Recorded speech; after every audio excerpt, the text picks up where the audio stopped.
Hello students, this is your teacher Navneet Verma. और आज हम लेंगे एक पॉइंट जो मैंने आपको कल बताया था कि एक सुप्रीम कोर्ट की पावर है एडवाइजरी ज्यूरिसडिक्शन, जिसमें प्रेसिडेंट इनको एडवाइस के लिए कोई मैटर भेज सकता है। वो इनकी मर्ज़ी है कि ये एडवाइस करें या ना करें, और दूसरी तरफ प्रेसिडेंट की भी मर्ज़ी है कि वो इनकी एडवाइस को माने या ना माने। अब यहाँ पर एक क्वेश्चन ये आता है कि जब मानने या ना मानने का कोई बाउंडेशन नहीं है, तो फिर ये ज़रूरत है ही क्या, इसकी क्या ज़रूरत रह जाएगी। तो इसमें दो फोल्ड हैं। देखिए, इसकी दो यूटिलिटी हैं। पहला तो ये है कि इससे जो है गवर्नमेंट को ये छूट मिल जाती है कि अगर किसी इम्पोर्टेंट मैटर पर वो कोई भी एक्शन लेना चाहती है तो वो पहले कोर्ट्स की जो है वो लीगल एडवाइस जान ले कि हाँ ये क्या कहते हैं। और अगर नहीं दिया तो वो कह सकते हैं कि भाई आपने बताया नहीं था, अब इस मामले में कुछ नहीं हो सकता। और दूसरी ये है कि जो सुप्रीम कोर्ट है, अगर वो एडवाइस करती है तो गवर्नमेंट अपने किसी भी डिसीज़न में या किसी लॉ में जो है वो अमेंडमेंट कर सकती है जितना भी उसे ज़रूरत लगे। तो यहाँ इसका फ़ायदा ये है। अब एक इम्पॉर्टेंट जो पॉइंट है वो है जुडिशियल एक्टिविज़्म। अब जुडिशियल एक्टिविज़्म क्या है? एक्टिविज़्म कहते हैं ना, एक्टिव होना।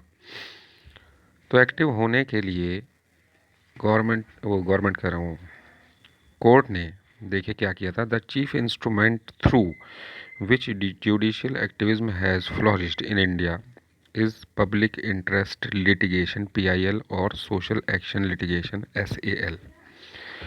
अब व्हाट इज़ PIL और SAL? How and when did it emerge?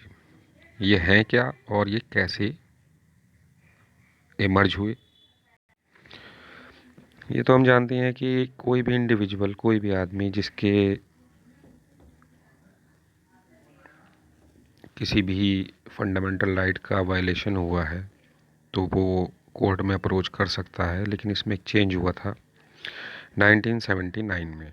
In 1979, the court set the trend when it decided to hear a case where the case was filed not by the aggrieved person but by other on their behalf।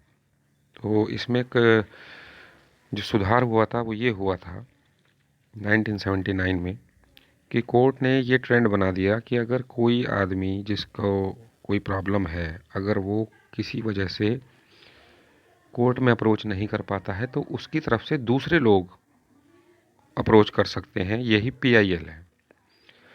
As this case involved a consideration of an issue of public interest, it came to be known as public interest litigation. जबकि उस case में public का importance matter करता है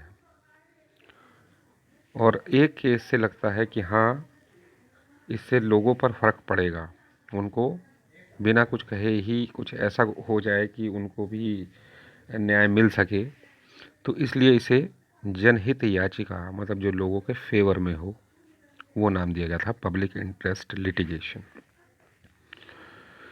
through the PIL the court has expanded the idea of rights. Clean air, unpolluted water, decent living, etc. are right for the entire society। PIL की वजह से court के काम करने का जो एक एरिया है वो बड़ा है। तो जैसे क्लीन एयर है, साफ़ पीना पानी चाहिए, रहने के लिए ठीक जगह चाहिए, ये लोगों के एक सोसाइटी के अधिकार हैं कि हाँ उन्हें ये मिलना ही चाहिए। It was felt by the courts that individuals are parts of the society, must have the right to seek justice wherever such rights were violated।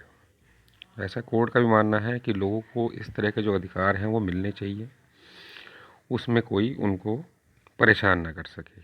दूसरी, through PIL and judicial activism of the post 1980 period, the judiciary has also shown readiness to take into consideration rights of those sections who cannot easily approach the court. दूसरे judicial activism और PIL से ये फ़ायदा हुआ है कि इससे उन लोगों के लिए भी मौका मिला जो लोग आसानी से कोर्ट में अपने अप्रोच नहीं कर सकते, जैसे कम पढ़े लिखे लोग हैं, गांव के लोग हैं, इंटीरियर के हैं, या जो जंगल के आसपास के एरिया में रहते हैं, उनकी जो है पहुंच अब बिना कुछ ज़्यादा परेशानी के कोर्ट तक हो गई है। Judicial activism has had manifold impact of the political system. इसका पॉलिटिकल सिस्टम पे भी बहुत फ़र्क पड़ा है। It has forced executive accountability. इससे जो एग्जीक्यूटिव्स हैं उनके काम, उनकी जो जिम्मेदारी है वो बढ़ी है। It has also made an attempt to make the electoral system much more free and fair.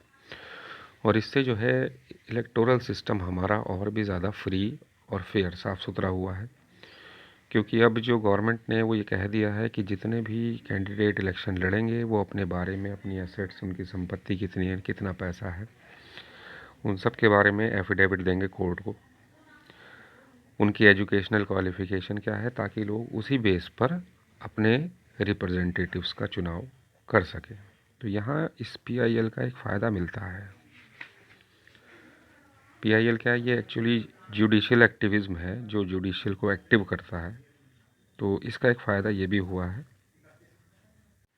लेकिन साथ ही इसका एक नेगेटिव पॉइंट भी है, क्योंकि अब जिसको देखो वो पीआईएल डाल देता है, तो प्रोएक्टिव जुडिशरी जो लोगों के हित के बारे में ज़्यादा सोचने लगी, तो इससे क्या हुआ, बहुत सारे केसेस इस तरह के बढ़ने लगे, जिससे कोर्ट्स पर जो है वो बर्डन पड़ने लगा। पहला तो नेगेटिव फैक्ट ये है। और secondly, judicial activism has blurred the line of distinction between the executive and legislature on one hand and the judiciary on the other hand. अब मैं इसके बारे में आपको बताता हूँ कि एक्टिविज्म से एक तो जो लेजिस्लेचर और ये आपके एग्जीक्यूटिव हैं, इनके बीच का डिफरेंस कम हो गया। क्यों हो गया? क्योंकि कई बार जो हमारी कोर्ट्स हैं वो उन कामों में उलझ जाती है जो कि